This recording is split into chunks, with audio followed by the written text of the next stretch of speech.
vezes encontramos uma busca exagerada e até compulsiva e desumana da própria pessoa humana. Ou seja, muitas vezes também nós buscamos compulsivamente e desumana uma fé somente para encher o meu eu, o meu ego. E aí nós tornamos ou transformamos a nossa fé em mercadoria, em buscas de objetos, em busca para nós saciarmos materialmente, somente. Esquecemos do outro e dos outros, já que a fé cristã, sem o outro, ela não é fé cristã, que mais para frente nós veremos. Uma busca que somente quer o espiritual também, como necessidade só do espírito. Mas o próprio Jesus, encarnado, não rejeita a sua carne humana. Paulo, na carta aos Filipenses, disse que Jesus despojou-se completamente da sua divindade para assumir a humanidade. O versículo mostra a importância da humanidade, carnalidade, em Filipenses 2, 6, 11. A carnalidade, para um semita, que é o povo de Jesus, é a totalidade humana. Corpo, mente e espírito. Olha que interessante. A carnalidade para um semita, povo de Jesus, é a totalidade humana. Corpo, mente ou psique e espírito. Então é importante que nós entendamos que muitas vezes as separações que nós fazemos do corpo humano e do espírito não tem nada a ver com aquilo que Jesus tinha também como tradição semita. Semita, como nós já falamos, acho que foi na segunda aula que eu estava falando, que tem origem dos descendentes de Sem. Sem é um dos 3 filhos de Noé. É dali que nascem os semitas, contadores de histórias, parábolas, hipérboles. É importante nós conhecermos depois mais a fundo, né, buscar, pesquisar quem foram os semitas. Hoje nós temos muitos estudos sobre o povo semita, como que eles articulavam os ensinamentos, as transmissões da sua tradição também, né, que dá origem ao povo judeu. Na tradição cristã, o ser humano não é um ser em ruptura. Olha aquilo que comentava então anteriormente. Ruptura no sentido de corpo e alma, ou seja, separar o corpo e a alma, ou corpo e espírito. E sim um ser integrado, que é mais interessante. Nós integrarmos a vida, corpo, carne, mente, psique e espírito. Ruá, no hebraico. Espírito, pneuma. Quem separou o corpo e o espírito foram os gregos. Os semitas acreditam na unidade da vida. Não há separação. E na tradição cristã, o corpo não nasce sem o espírito. O ser nasce na sua totalidade. Ou seja, o espírito não começa a fazer parte da vida do corpo depois do nascimento. O corpo e o espírito é uma totalidade, ou seja, nascem juntamente. E não é que nascem juntamente, não é dois. É encarnado, ou seja, encarnado o espírito feito humanidade, feito carne. Senão nós não vamos entender quando João vai dizer que da vinda de Jesus, dizendo assim, o verbo encarnado. Nós não vamos entender se nós não trazermos também para a nossa vida.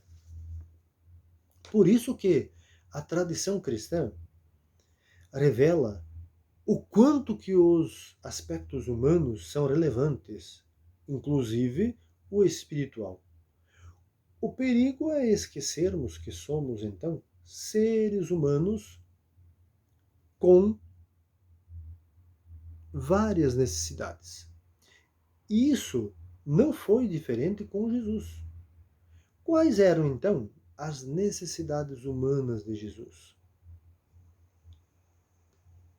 Não tinha nenhuma? O que os evangelhos ou as comunidades dos evangelistas escreveram? Jesus não privou em nenhum aspecto humano de viver a sua humanidade, pois também era humano.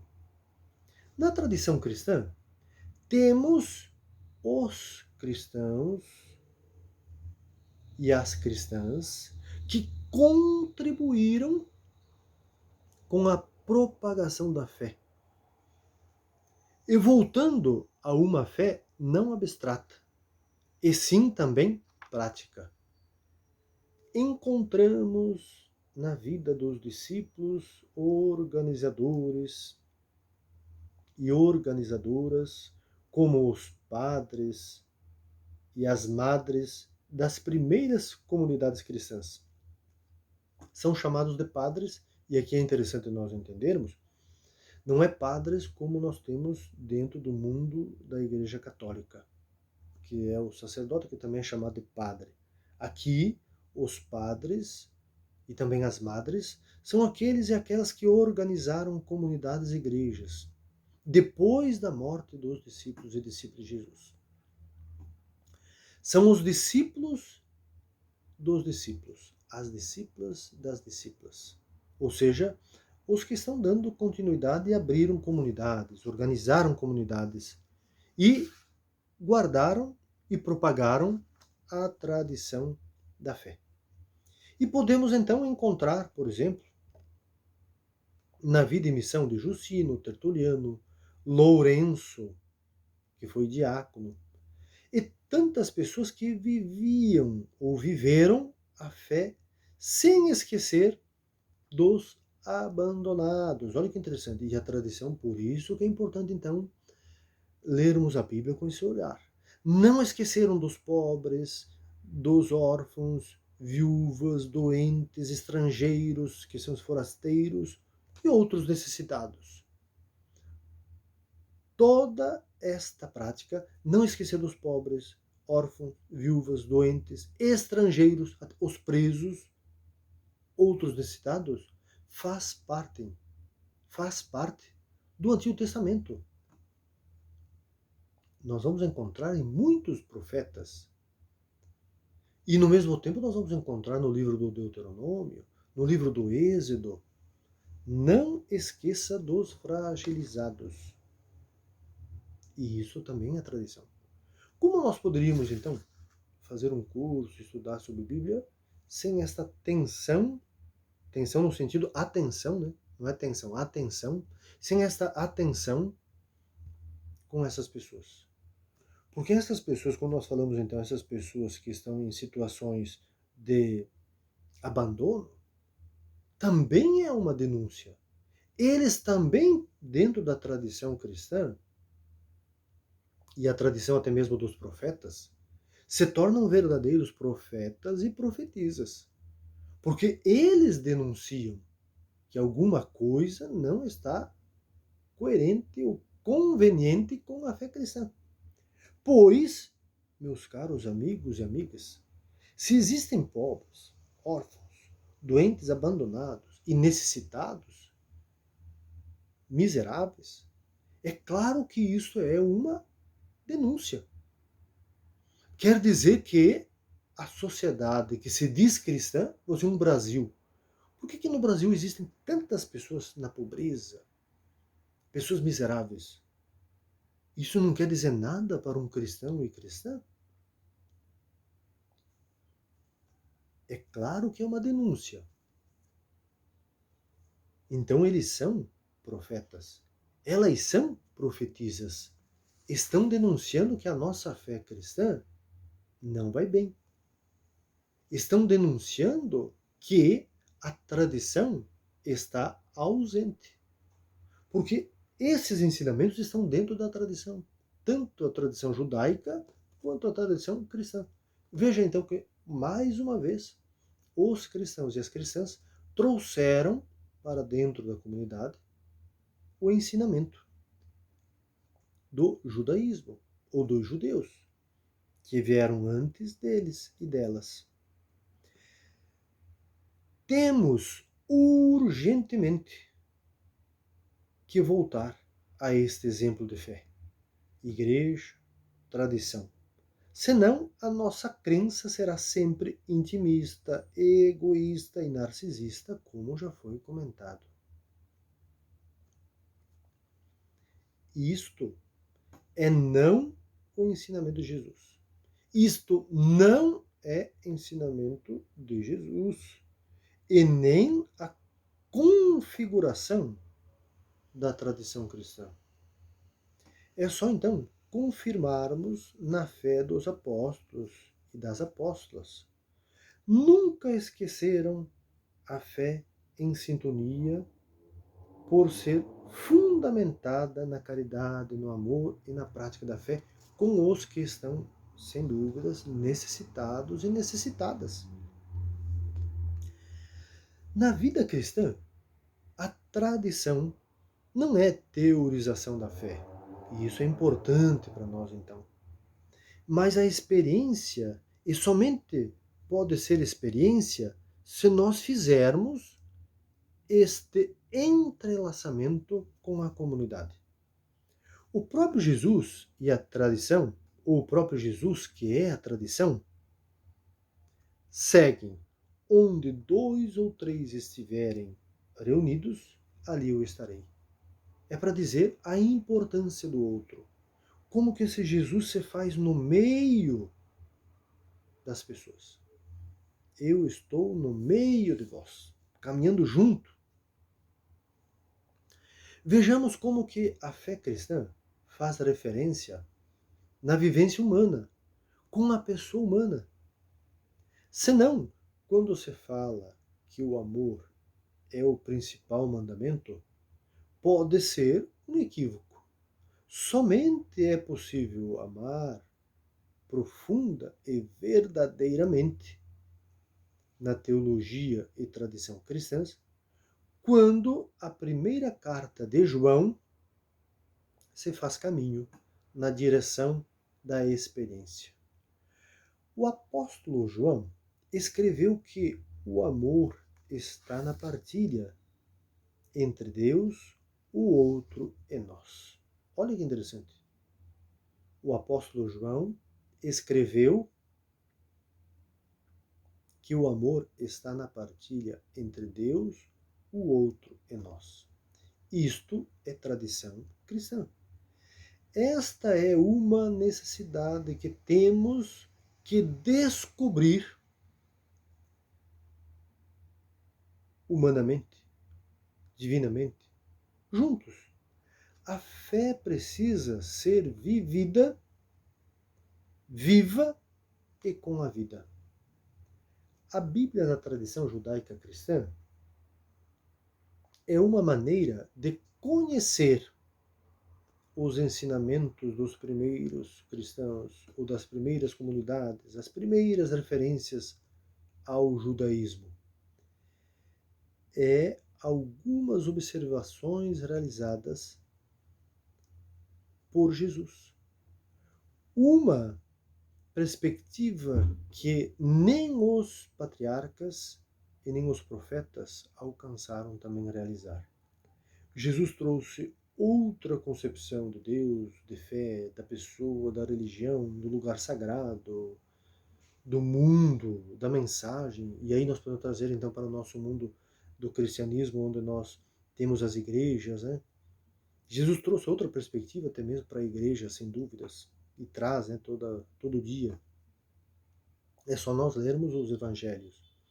A tradição cristã, que sinalizou todas essas questões, não diminuiu a pessoa humana, pelo contrário, enfatizou o quanto o divino está na pessoa humana.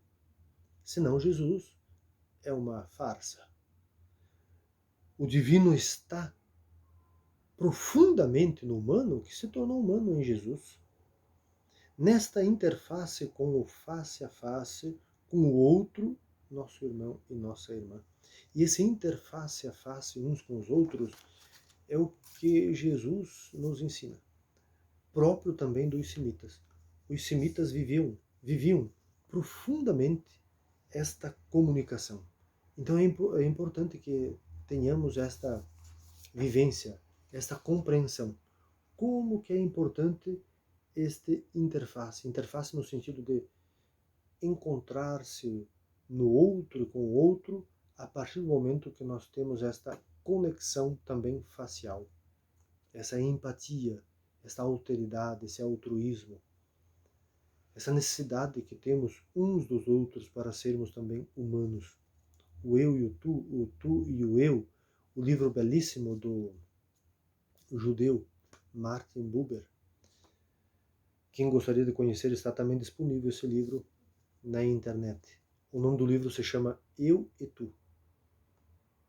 Martin Buber. Ele lutou, trabalhou, escreveu, ensinou, partilhou, refletiu, pensou, para que ali no mundo de Israel, os judeus israelitas pudessem encontrar-se com os palestinos e pudessem viver a humanidade, a fraternidade, a irmandade. Ele sempre buscou trabalhar para que israelitas e palestinos não brigassem, não fizessem guerras, não se matassem, mas pudessem se unir e viver fraternalmente. Ele, o Martin Buber, é do século XX. Não faz muito tempo que ele faleceu. Deixou um legado importantíssimo também para a paz, para o diálogo, para a comunicação, para a humanização. Né? A tradição, ela é também comunitária e nem fechada no eu. E não é fechada no eu. Na tradição cristã, encontramos o eu no nós. Mais uma vez, então, voltemos ao pensador Martin Buber. Nesse livro, Eu e Tu, o Buber vai dizer assim que antes não é eu e depois o tu. Antes vem o tu, depois eu. Porque nós nascemos ou surgimos graças ao tu. O tu que vem antes. É o tu pai, tu mãe, tu que cria, tu que desenvolve. E nós embarcamos nessa onda então do tu. Do tu vem o eu. E o tu e eu tem o nós, a comunidade. Jesus se fez no meio de nós. Jesus é o tu para os cristãos e para as cristãs. Antes veio Jesus, depois seus seguidores e seguidoras, que constituíram-se em comunidade. Na tradição cristã, encontramos, olha que interessante, o nós. A comunidade precisa ter o nós. Uma comunidade sem o nós, ou seja, o todo, não é comunidade. Se torna uma comunidade divisível, uma comunidade fraturada, machucada e até mesmo, podemos dizer assim, violenta. Porque uma comunidade que não reconhece uns nos outros não é comunidade. O nós é a comunidade. A comunidade é o nós. Jesus, então, organizou com seus discípulos e discípulas um vínculo com o nós, para ser comunidade, para ser uma fé prática, comunitária, cristã, e não pode fechar-se, mais uma vez, no individualismo. Nós escutamos, muitas vezes, pessoas cristãs dizendo: somente Deus me basta.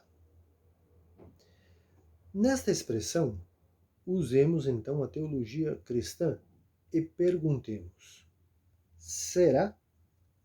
Na vida e missão de Jesus, de onde temos a tradição cristã? Não lemos nenhum versículo em que Jesus disse aos seus seguidores e seguidoras que Deus era suficiente para ele e para que os discípulos dissessem a mesma coisa, as discípulas. Se Deus fosse suficiente, Jesus não teria organizado uma comunidade. E antes da comunidade, Jesus não teria chamado seus discípulos e discípulas. Nem Jesus e nem os que o seguem são autossuficientes. Um cristão e uma cristã que defende por achar-se que é autossuficiente precisará então ler, refletir, meditar urgentemente o que aprendeu ou sabe sobre a fé cristã. É um equívoco, pois não tem nada a ver com os ensinamentos de Jesus. Sua tradição e aquelas pessoas que o seguiram e a seguem hoje não significa nada. Pois todos eles e elas que seguiram os passos de Jesus foram necessitando uns dos outros. Pois, lembremos aquilo que comentávamos anteriormente, do tu e eu. Se nós necessitamos de pessoas anteriormente a nós, para nós nascermos, então nós também necessitamos de outras pessoas para vivermos. É uma fé desumana e nada divina pensarmos que nós não temos necessidades uns dos outros. Jesus se faz um outro para caminhar conosco. Há um livro de um teólogo brasileiro, que é o Leonardo Boff, que tem como título E a Igreja se fez povo. Eclesiogênese, a Igreja que nasce da fé do povo. Nesta obra, o autor nos mostra como que a tradição se faz no meio do povo, como teoria, como experiência, como vivência e como comunhão. Ou seja, comunhão é a necessidade que temos uns dos outros. Algo, às vezes, inalcançável sozinho, mas alcançável quando nós vivemos uns com os outros. Para concluir, a nossa terceira aula não é esquecermos do que a vida de Jesus e sua missão foram fora da tradição da fé cristã. Nós encontramos muitas pessoas com fé, mas sem uma vivência daquilo que dizem seguir. O que a fé em Jesus nos convida então a viver e a fazer? Por isso que a tradição da fé cristã não pode falar uma coisa e os ensinamentos de Jesus outra coisa. É o que nós enfatizamos várias vezes nesta reflexão, que a tradição é o próprio Jesus. Pois é nele ou dele que buscamos os princípios fundantes da fé cristã e a vivência na convivência. Meus caros amigos e amigas, nós não podemos esquecer que quando nós falamos de curso de teologia e manuseio bíblico, o manuseio também ele tem que ultrapassar a nossa busca ou o nosso saber aonde fica livros do Antigo Testamento ou do Novo Testamento. Nós temos também que superar o saber dos capítulos e dos versículos. Porque às vezes nós podemos ser bons ou boas leitores e até entendedores bíblicos, mas Jesus não ensinou para seus discípulos isso. Lembremos que todos os discípulos de Jesus, eles aprenderam a teoria oral. Todos eles viveram, conviveram, anunciaram, partilharam o que viveram com Jesus numa tradição oral. Nenhum dos 12 ficou repetindo capítulo, versículo, livros, porque nem eles sabiam de todos os livros que nós temos hoje na Bíblia. Pois a Bíblia somente depois é que ela foi sendo escrita e elaborada. Muitos discípulos viveram, conviveram e anunciaram a mensagem de Jesus sem nunca ter lido um versículo dos ensinamentos de Jesus. Vamos pegar aqui Tiago, um dos discípulos de Jesus. Ele foi assassinado no ano 42. No ano 42, ainda não existia nenhum escrito da Bíblia. O primeiro escrito da Bíblia, ele vai acontecer ou vai ser produzido ali pelo ano 55, 56, 57, que é a carta de Paulo a Tessalonicenses. Olha que interessante. É esta carta que vai ser o primeiro livro escrito do Novo Testamento. Pois o Evangelho de Marcos, ali pelo ano 60 até o ano 70, não se sabe muito bem.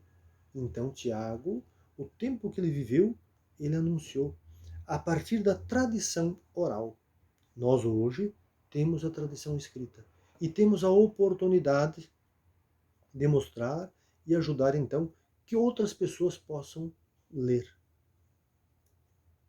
experimentar e viver. É claro que a Bíblia, ela não foi feita somente para nós lermos e sabermos o que está escrito nela.